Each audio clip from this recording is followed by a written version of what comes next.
La noticia cayó como una campanada en la madrugada. El hombre, a quien algunos habían llamado en susurros y titulares el último papa, ha fallecido. Imagina por un momento el balcón de San Pedro vacío bajo la lluvia, las banderas a media asta y millones de preguntas que se acumulan en el aire. ¿Fue solo el fin de un pontificado más? ¿O estamos presenciando el cierre de una cadena profética que se extendió por siglos? Hoy no vengo a gritar certezas absolutas, ni a celebrar la muerte de nadie. Vengo a revisar hechos, tradiciones y señales, a cruzar historia con escritura y a ofrecer una lectura responsable de lo que está ocurriendo. Porque cuando una antigua lista que predice papados parece completarse, la pregunta deja de ser académica. Toca a la conciencia de los que esperan señales en los tiempos.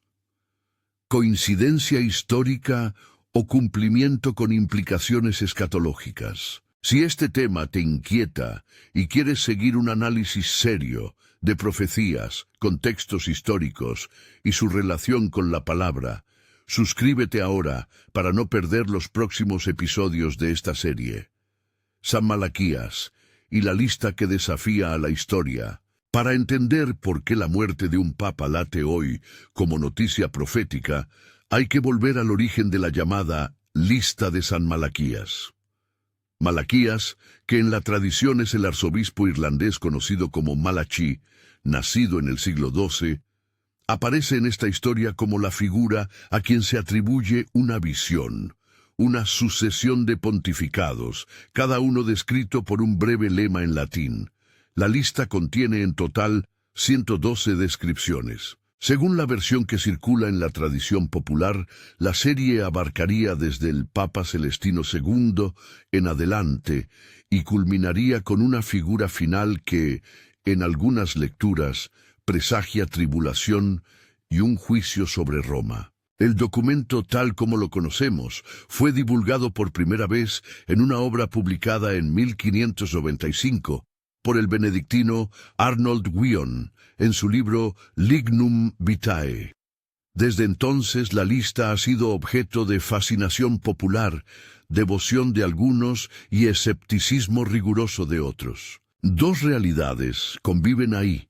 Por un lado, muchos observadores encuentran coincidencias sorprendentes entre ciertos lemas y lo que efectivamente ocurriera durante papados históricos. Por otro, una parte importante de los estudiosos sostiene que el texto puede ser una interpolación o composición posterior, creada con objetivos políticos o eclesiásticos en la época de su publicación. La controversia no es menor. Si la lista fue escrita o al menos editada en el siglo XVI, su valor como profecía genuina del siglo XII queda seriamente cuestionado. Si en cambio conserva un origen más remoto, su cierre tendría para algunos un peso espiritual ineludible. Esa tensión entre autenticidad y posible falsificación atraviesa todo lo que diremos a continuación. No ocultaremos la duda, pero tampoco desestimaremos las coincidencias que numerosos analistas han señalado. 3 coincidencias que hicieron ruido al recorrer los registros históricos y las interpretaciones populares. Surgen varias correlaciones que han alimentado la leyenda. No pretendo presentar esto como prueba absoluta. Son ejemplos que muestran por qué la lista continúa en el imaginario colectivo. Primero, un lema y la tumba de un papa medieval. Uno de los ejemplos más comentados en los círculos interesados en la lista es la correspondencia entre una frase de los lemas antiguos y la corta administración de un pontífice del siglo XII, cuya vida estuvo marcada por conflictos con la curia y una muerte prematura. Para los intérpretes, la descripción encajó con los hechos biográficos conocidos de aquel papa y con detalles que, a simple vista, parecerían difíciles de inventar siglos después. Este tipo de caso alimenta la idea de que alguien que conociera solo el final de la historia no habría anticipado con precisión episodios tan particulares. Segundo, los gestos simbólicos y la fortuna histórica. En el siglo XX, la elección de ciertos papas fue leída por seguidores de la profecía como una correspondencia clara entre lema y personaje. Un pontificado que enfrentó persecución política en su país de origen y que terminó siendo símbolo de resistencia en el bloque comunista, fue vinculado por su lema con imágenes de luz y trabajo del sol. Para muchos comentaristas, la metáfora encajaba con su papel en la caída del comunismo y su figura pública intensa.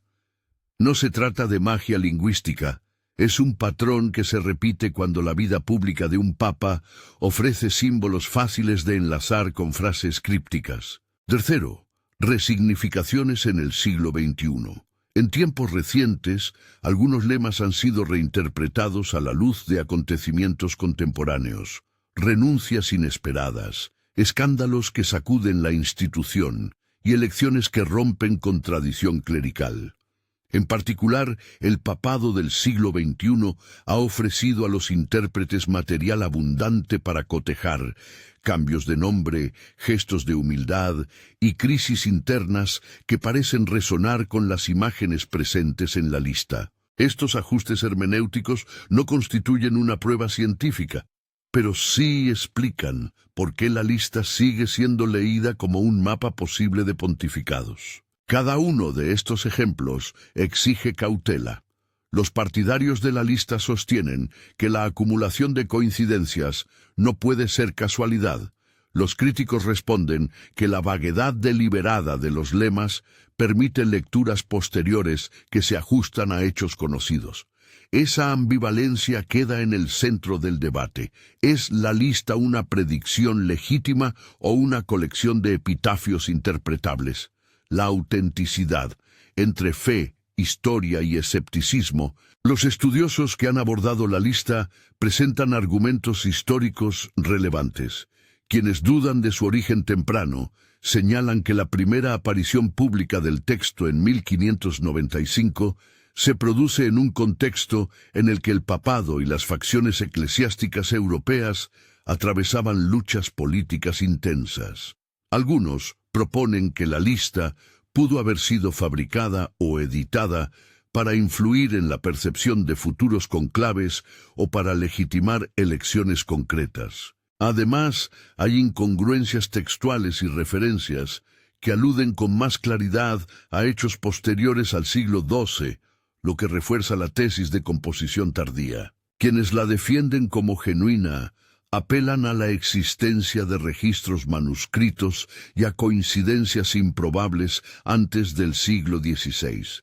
También subrayan que algunas descripciones encajan con papas de la Alta Edad Media de forma notable, y que la tradición oral sobre la profecía existe desde hace siglos en ciertos círculos clericales. En términos sencillos, no hay consenso. Hay hipótesis informadas, evidencias fragmentarias y mucha interpretación. Mientras la discusión académico-histórica sigue su curso, la muerte reciente que hoy nos convoca abre una dimensión distinta. Aunque la lista sea imperfecta o parcialmente interpolada, su cierre tiene un efecto emocional y simbólico, especialmente para creyentes que leen la historia bajo la lente de la Escritura. Es aquí donde la conversación se vuelve no solo histórica, sino pastoral y escatológica. ¿Quién era Jorge Mario Bergoglio? Datos que importan. Para situar el asunto en su propio tiempo, miremos a la persona cuya muerte ha desencadenado este debate contemporáneo. Jorge Mario Bergoglio, elegido papa en 2013 con el nombre de Francisco. Sus rasgos biográficos son relevantes para cualquier interpretación de tipo simbólico. Nacido en Argentina, Bergoglio fue el primer papa americano y el primer jesuita en ocupar la cátedra de Pedro. Elegir el nombre de Francisco fue un gesto cargado de significado. Invocaba a Francisco de Asís, imagen de pobreza, cuidado por los pobres y una espiritualidad orientada a la simplicidad. Desde su elección, el Papa asumió un perfil pastoral, con énfasis en cercanía, reforma de estructuras y atención a migrantes y marginados. Su papado también estuvo marcado por tensiones internas, reformas administrativas, denuncias de corrupción dentro de estructuras eclesiásticas y conflictos con sectores conservadores y tradicionales. Fue una figura polarizadora. Para algunos, un pastor renovador. Para otros, un jefe que ponía en riesgo ciertas tradiciones doctrinales. Más allá de valoraciones políticas, esos elementos, el nombre, la reforma, la controversia, son justamente los que los lectores de la lista han utilizado para trazar correspondencias con el lema final que algunos atribuyen al último papa. Además, el tiempo en que vivió su papado estuvo signado por crisis globales que intensificaron la sensación de tribulación. Una pandemia que afectó al mundo entero, conflictos geopolíticos que reconfiguraron alianzas y una secularización creciente en muchas sociedades occidentales. Estos factores externos aportaron el telón de fondo para interpretaciones escatológicas que ven en la muerte del Papa algo más que un cambio administrativo.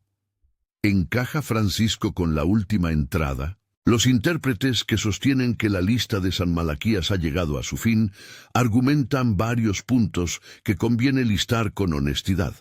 Nombre simbólico. El hecho de que el Papa eligiera Francisco fue leído como un gesto hacia el pobre de Asís y en las manos de algunos comentaristas proféticos, como un vínculo con la figura de San Pedro y la tradición petrina. No es una prueba, es un símbolo con posibilidad de interpretación. Contexto de tribulación. Francisco gobernó en tiempos de pandemias, escándalos y polarización global. Para quienes esperan condiciones que acompañen un fin de ciclo, ese conjunto de tribulaciones aparece como un marcador corroborante. Reformas y oposición. Su insistencia en cambios administrativos y pastorales generó reacciones fuertes dentro del episcopado y la curia. Algunos ven en esa dinámica el tipo de conflicto interno que las tradiciones proféticas anticipan antes de un tiempo de purificación. Perfil geográfico y cultural. Ser el primer pontífice latinoamericano y jesuita aporta singularidad al personaje, lo que facilita su lectura como figura de cierre en una narrativa que privilegia símbolos nacionales y órdenes religiosas concretas. Cada uno de estos puntos puede discutirse. Ninguno, por sí solo, certifica que la lista sea una profecía cumplida. Pero en conjunto forman un cuadro que explica por qué muchos creyentes y analistas sienten que algo decisivo ha ocurrido. El final de la cadena, entre mito y expectativa. Si aceptamos la premisa de la lista tal como la interpretan sus defensores, la muerte del último nombre señalado representa un cierre simbólico. La cadena profética que describía a los papas se habría completado. Para algunos, este cierre no es un espectáculo vacío. Tiene consecuencias teológicas y prácticas. En la tradición popular que rodea la lista, aparecen imágenes dramáticas, Roma en pruebas, un juez terrible, la aparición de líderes que engañan con apariencia de cordero. No es necesario compartir cada una de esas imágenes para reconocer que la posibilidad de un fin suscita preguntas urgentes. Estamos ante una purificación institucional. Aparecerá un líder religioso que pretenda ser portador de la verdad, pero que en realidad conduzca a la apostasía. ¿De qué manera la Escritura habla de estos tiempos? Antes de entrar en los textos bíblicos que suelen invocarse para interpretar estos signos, es imprescindible subrayar algo. La muerte de un hombre no es la muerte de la Iglesia. La institución que llamamos Iglesia sobrevive a sus pontífices. De hecho, su historia está hecha de continuidades y rupturas. La lectura profética debe distinguir entre la caída de una estructura, si ésta llegase a darse, y la perdurabilidad del pueblo de Dios. Mantener esa distinción es clave para no caer en alarmismos que desmoralicen la fe del creyente. Sin embargo, la sensación de urgencia es legítima. Cuando tradiciones como la de San Malaquías se cruzan con las señales bíblicas que describen tiempos de prueba, la reacción pastoral responsable es llamar a la vigilancia, al examen de conciencia y al regreso a la palabra, no como reacción temerosa, sino como respuesta esperanzada. Las Escrituras anuncian tribulación, sí, pero también llaman a perseverar. Las Escrituras que emergen en la conversación, para muchos comentadores y pastores, 3 pasajes son referenciales al intentar ordenar teológicamente los acontecimientos. Mateo 24:3-8, 2 Tesalonicenses 2 y Apocalipsis 13:11. No los reproduciremos aquí palabra por palabra, se pueden consultar en cualquier Biblia, pero vale recordar sus núcleos temáticos por su relación con lo que observamos hoy. Mateo 24:3-8. En este pasaje, Jesús responde a preguntas sobre el fin de los tiempos, describiendo señales concretas: guerras, hambres, terremotos y persecución. Todo ello como comienzos de dolores. La advertencia central es doble. Estas señales señalarán tiempos difíciles, pero no necesariamente el instante final inmediato. Es un llamado a discernir sin sucumbir a pánico. 2 Tesalonicenses 2. Pablo habla de una apostasía y de la revelación de el hombre de pecado, o de la lawlessness, según traducciones, una figura que se manifestará antes del fin. El texto advierte contra lecturas livianas y pide estabilidad en la fe, comprensión y resistencia frente a engaños. Es un pasaje que muchos usan para explicar la aparición de falsos guías religiosos. Apocalipsis 13:11. La visión de Juan presenta una bestia que parece mansita como un cordero, pero habla como un dragón. Se ha interpretado en muchas tradiciones como una figura de falso profetismo, autoridad con apariencia de legitimidad que en realidad sirve al poder opuesto a Dios. Aquí hay un llamado a discernir apariencia y realidad. Citar estos pasajes no implica deducir un calendario exacto ni etiquetar a personas concretas con títulos apocalípticos. Significa más bien recordar que la Escritura ofrece un marco para entender la adversidad espiritual y la tentación del engaño. Y en tiempos en que símbolos proféticos parecen cerrarse, esa reflexión no es académica, es pastoral. Testimonios, místicos y voces que se entrecruzan, además de la lista de San Malaquías y los textos bíblicos, la tradición profética incluye otras voces. Las apariciones de Fátima, los escritos de visionarios como Ana Catarina Emmerich y diversas profecías locales que a lo largo de los siglos han advertido sobre una purificación de la Iglesia y tiempos de prueba. Estas voces no forman un bloque homogéneo. Muchas son ambiguas, otras han sido debatidas o incluso rechazadas por autoridades eclesiásticas. Aún así, en ciertos imaginarios populares conforman una red de señales que, sumadas a la lectura de la lista, estimulan la inquietud sobre el rumbo de la cristiandad. Es vital ser prudentes con esas fuentes. Algunas fueron autodescartadas por la propia Iglesia, otras no pasaron por procesos de autenticación rigurosos. Pero no podemos ignorar que, culturalmente, su influencia es real. Cuando un vidente del pasado habla de una Roma en pruebas y la lista de San Malaquías parece completarse, los ecos amplifican la percepción de que algo está cambiando. Lo humano en el centro. Evitar deshumanizar la muerte. Mientras revisamos símbolos y lemas, hay una dimensión ética que no debemos perder. La muerte es un acontecimiento humano profundo. Independientemente de las implicaciones proféticas que represente para algunos, la vida y la muerte de Jorge Mario Bergoglio fueron la vida y la muerte de un hombre con familiares, amigos y fieles que hoy sufren. Evitar la deshumanización es una obligación moral y pastoral. Aún en la búsqueda de sentido escatológico, la compasión y la oración por los dolientes son respuestas adecuadas. La tensión aumenta. ¿Qué sigue? Hemos trazado hasta aquí la textura histórica de la lista, expuesto por qué muchos consideran que ciertas coincidencias son llamativas, y perfilado por qué el papado de Francisco ha sido leído por algunos como encaje con la última entrada. También hemos señalado la ambivalencia histórica sobre la autenticidad del texto, y hemos recordado que la Escritura ofrece un marco de discernimiento, sin apresurarse a convertir símbolos ambiguos en fechas o sentencias definitivas. Pero las preguntas más duras siguen abiertas. Si la lista se cerró con esta muerte, ¿qué consecuencias espirituales y prácticas deben esperar los creyentes? ¿Significa esto que la aparición de un falso guía religioso es inminente? ¿Cómo interpretar ese riesgo sin caer en paranoia? ¿Qué nos pide la Escritura en medio de la incertidumbre? Y sobre todo, ¿cómo debemos actuar como comunidades de fe?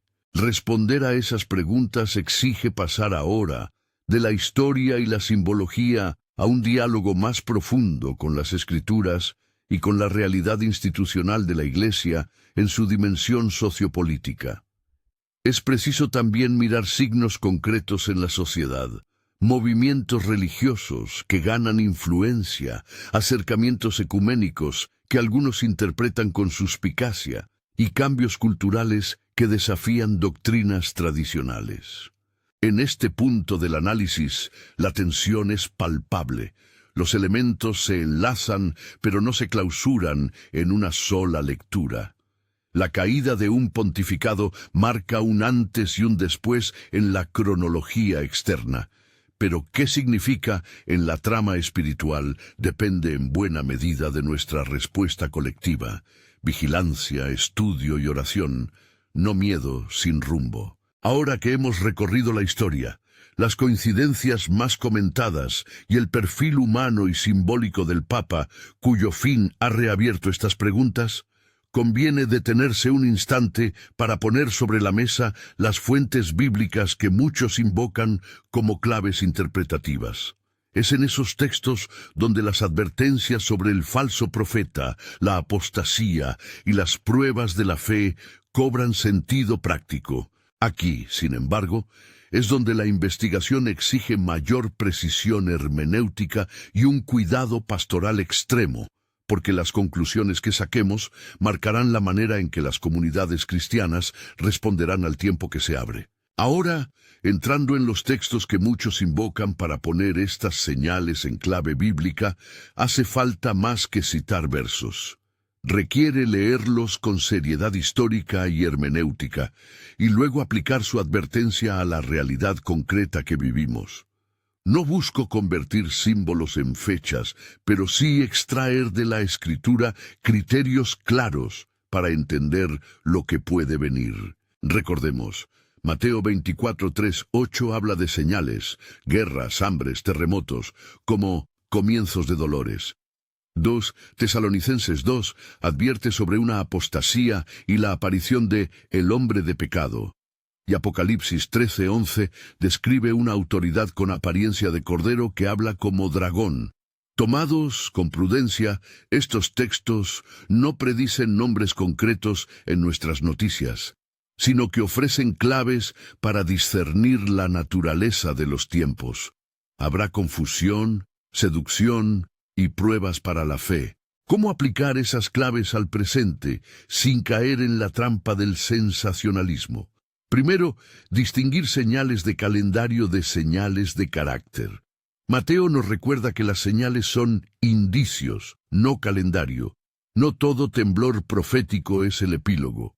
Sin embargo, la Escritura sí insiste en una dinámica espiritual. La verdad será atacada por versiones aparentes de verdad.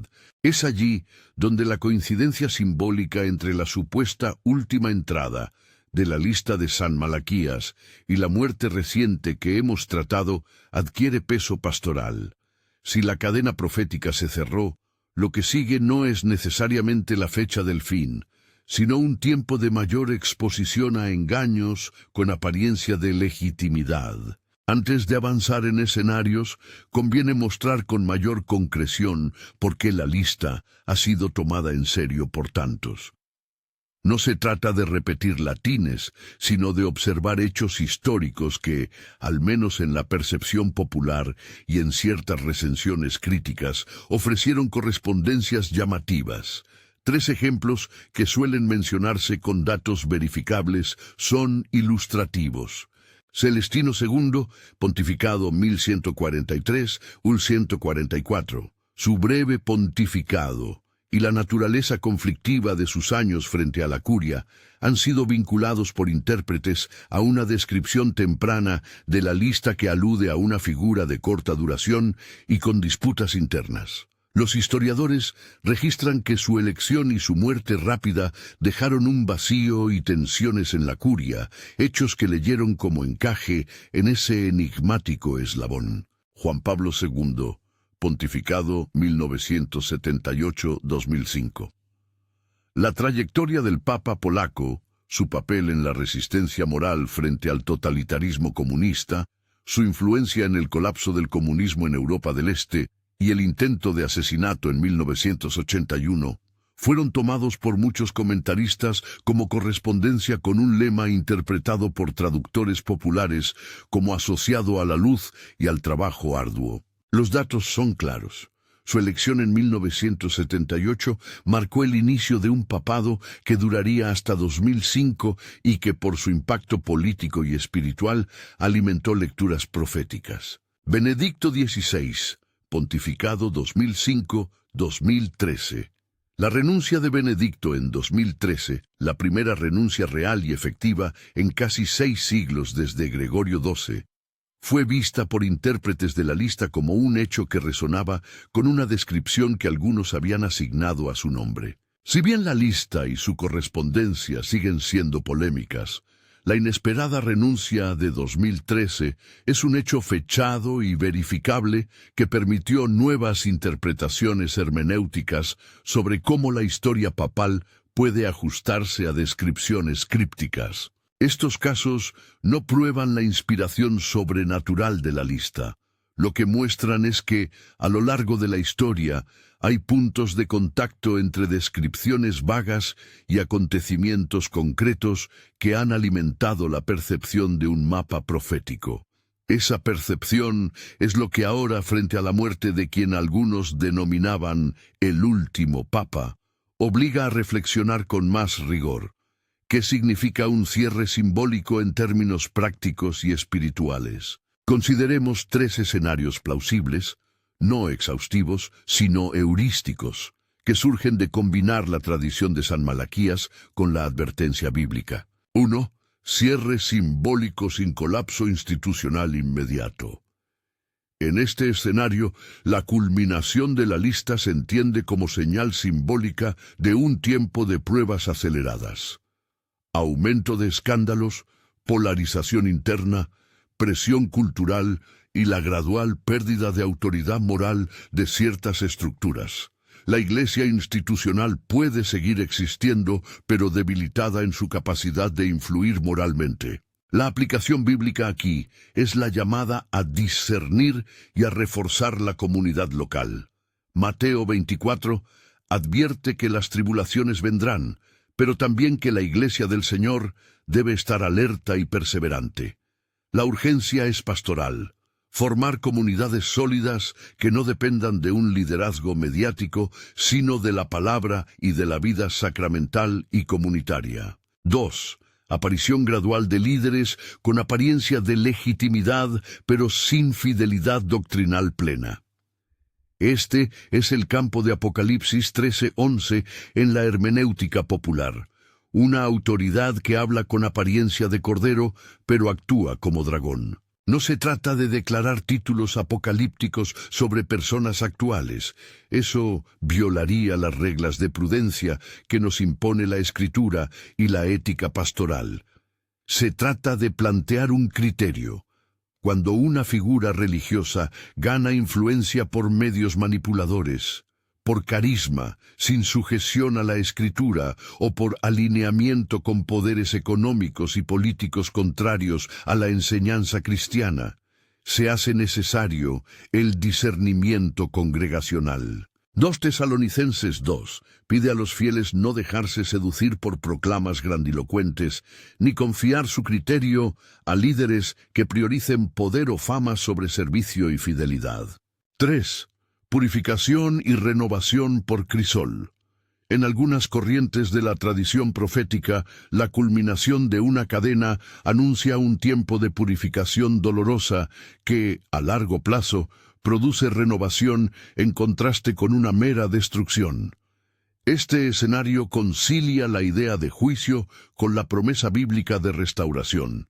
La tribulación no es el fin último del pueblo de Dios, sino el molde que, si encuentra respuesta fiel, produce una iglesia más centrada en el Evangelio. La responsabilidad cristiana en este escenario es activa, renovarse en doctrina y praxis, reconociendo errores institucionales, practicando la rendición de cuentas y fortaleciendo la vida ética y misionera. Esas 3 posibilidades muestran que el cierre simbólico de una lista, si acaso lo consideramos así, no nos deja indefensos, nos obliga a una respuesta concreta. ¿Cuáles son esas acciones prácticas que la comunidad cristiana debe adoptar hoy bajo la luz de las Escrituras y de la historia? Primero, reafirmar criterios de discernimiento, la doctrina conforme a las Escrituras, el fruto del Espíritu en la vida de los líderes, la transparencia y la rendición de cuentas. Un líder que enseña contrarios a las Escrituras, que ejerce poder sin transparencia o que exige lealtades personales sobre obediencia a Dios, debe ser sometido al escrutinio pastoral y eclesial. El discernimiento no es venganza, es protección del pueblo de Dios. Segundo, fortalecer la vida comunitaria local. Las Escrituras muestran repetidamente que la fe se vive y se preserva en comunidad. En tiempos en que las instituciones mayores pueden fallar o mostrarse frágiles, las iglesias locales, las células de discipulado, los grupos de estudio bíblico y las redes de servicio redistribuyen la autoridad hacia prácticas sanas y verificables. Tercero, cultivar una espiritualidad crítica y caritativa, orar sin caer en la paranoia, estudiar sin perder la ternura. El juicio bíblico siempre viene acompañado de misericordia y de advertencia para el arrepentimiento. La reacción cristiana equilibrada ante signos inquietantes es la plegaria perseverante y el servicio humilde, no la búsqueda de conspiraciones que deshumanicen. Cuarto, educar en apologética y en historia eclesiástica. Comprender cómo han cambiado las instituciones, qué errores se cometieron y qué aprendizajes traer, puede evitar que la indignación se convierta en desesperanza. El conocimiento histórico es una vacuna contra la manipulación. Sabiendo cómo se forjaron conflictos y reformas, la comunidad puede discernir mejor entre reformas legítimas y desviaciones peligrosas. En este punto, conviene recordar las advertencias sobre otras voces proféticas que muchas veces se entretejen con la lectura de la lista. Fátima, las visiones atribuidas a Ana Catarina Emmerich y otras predicciones populares. Esos testimonios culturales han alimentado la sensibilidad religiosa en torno a una Roma en pruebas. Algunos de esos relatos fueron tomados en serio por creyentes y, en determinados momentos, por autoridades. Otros fueron descartados o puestos bajo reserva. La moral pastoral es clara: escuchar, pesar y no idolatrar las visiones. Si una revelación privada conduce a más fidelidad, humildad y servicio, su fruto puede ser positivo. Si genera división, paranoia o desprecio por la Escritura, conviene distanciarse. En medio de estos análisis, es central no olvidar lo humano. Hemos mencionado ya que la muerte a la que responde este debate fue la muerte de un hombre. Más aún, Las familias, las comunidades y los fieles que lloran merecen respeto y empatía. El mensaje profético o interpretativo no debe convertirse en espectáculo que niegue el luto legítimo de millones que hoy sufren una pérdida. La peculiaridad de nuestro llamado es unir la verdad con la compasión, advertir sobre peligros espirituales sin perder la caridad. Hacia el clímax de esta lectura responsable hay una pregunta que exige respuesta práctica. ¿Cómo reaccionar hoy? Aquí propongo pasos concretos, sencillos y verificables por cualquier congregación o creyente que quiera estar alerta sin caer en alarmismo. Reafirmar la centralidad de la palabra, que la congregación incremente la lectura comunitaria de los evangelios y las cartas paulinas que enseñan sobre perseverancia. Mateo 24, 3, 8 nos señala a aprender a vivir con señales, no a vivir de señales. Evaluar líderes a la luz del Sermón del Monte y de las cartas apostólicas, humildad, integridad y fidelidad doctrinal. La carta a los tesalonicenses nos exige ejercer juicio sobrio sobre quienes pretenden autoridad sobre la Iglesia. Reforzar la rendición de cuentas institucional, transparencia en finanzas, procesos claros ante denuncias, estructuras de disciplina pastoral que protejan a los vulnerables. Capacitar en discernimiento espiritual, enseñar a leer textos proféticos con hermenéutica sana, evitando el literalismo sensacionalista y promoviendo el examen de frutos. Orar por la unidad basada en verdad y caridad, no en uniformidad. La unión no es uniformidad, y la verdad sin amor se vuelve áspera.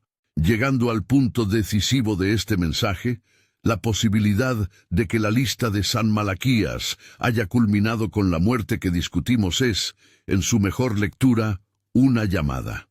No una promesa de inminente cataclismo con nombres y fechas, sino una alarma pastoral para despertar la fidelidad. Si los símbolos indican un tiempo de prueba, la respuesta cristiana debe ser firme y sobria. Volver a la palabra, fortalecer la vida de la iglesia local, practicar el discernimiento y no caer en etiquetas que dañen personas reales. Antes de concluir, conviene ofrecer algunas señales prácticas que, según la Escritura y la experiencia histórica, pueden indicar que estamos frente a falsas apariencias y no a la autenticidad del espíritu. Cuando una voz religiosa exalta el poder personal por encima del servicio, cuando promueve doctrinas en contradicción clara con el Evangelio, cuando busca en alianza con poderes políticos o económicos mundanos su propio engrandecimiento, cuando la transparencia desaparece. Esas son medidas de probidad que cualquier comunidad cristiana debe mantener, testimoniar la verdad con humildad y someter toda autoridad a la palabra. El momento culminante exige, a su vez, una palabra de esperanza. La Escritura no deja al creyente en la desesperanza. La misma tradición profética que advierte del peligro también promete consuelo a los fieles que perseveran. No somos espectadores impotentes, somos testigos, llamados a la fidelidad activa.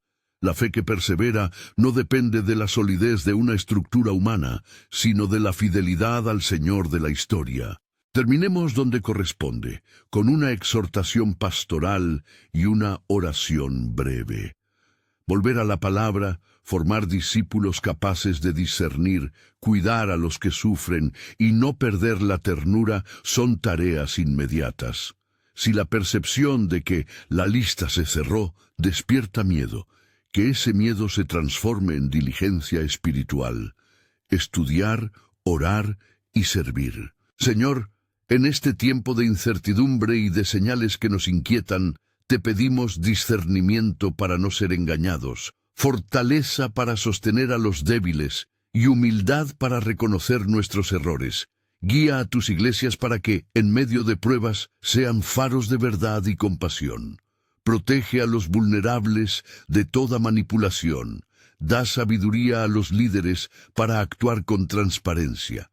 Y concede a tu pueblo la perseverancia que promete tu palabra. Que seamos una comunidad que estudia, ora y sirve con fidelidad.